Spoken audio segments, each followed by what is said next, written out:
সফলতার কোনো শর্টকাট হয় না, হয় অনেক কাঠখড় পুড়িয়ে জীবন যুদ্ধের প্রতিটি অধ্যায়ে নিজেকে প্রমাণ করে করে একটু একটু করে আপনি সফল হবেন, একটু একটু করে আগাবেন। ইটস এ জার্নি, এটা কোনো ডেস্টিনেশন নয়।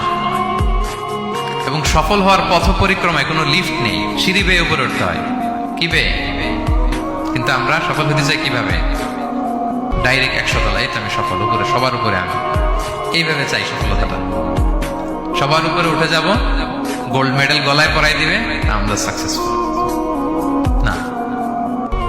সফলতার রাস্তায় কোনো লিফট থাকে না। কি দিয়ে উঠতে হয়? সিঁড়ি বেয়ে ঘাম জড়িয়ে উঠতে হয়। দেখেন, শুধু আলোর মুখ দেখার জন্য মায়ের পেটে আমাদের কত সময় লাগছে বলেন তো? জাস্ট একটু লাইট, হ্যাঁ, 9 মাস 10 মাস সময় লাগছে শুধু একটু আলো দেখবো আমরা।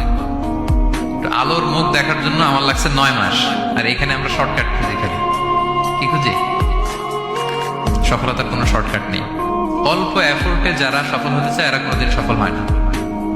ইউসুফ আলাইহিস সালামের জীবনীটা একটু খেয়াল করেন, একটু একটু করে তিনি সামনের দিকে গিয়েছেন এবং সবশেষে ইজিপ্টের ফিনান্স মিনিস্টার হয়েছেন।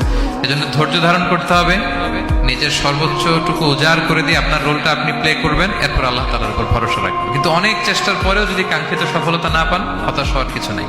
কারণ বিশ্বাসীর সফলতা শুধু দুনিয়াতে না, বিশ্বাসীদের সফলতা আখিরাত পর্যন্ত বিস্তৃত। ওইটা আসল সফলতা।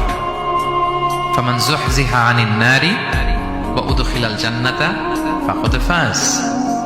যে জাহান্নাম থেকে মুক্তি পেল, জান্নাতের নিশ্চয়তা পেল, সেই সফল। আমরা যেন সেই সফলতার জন্য অপেক্ষা করি, আমরা যেন দুনিয়া আখিরাত উভয় জাহানে সফল হতে পারি। আল্লাহ তাআলা আমাদের সবাইকে কথাগুলো বোঝার ও আমল করার তৌফিক দান করুন। হাযা মা ইনদি ওয়াল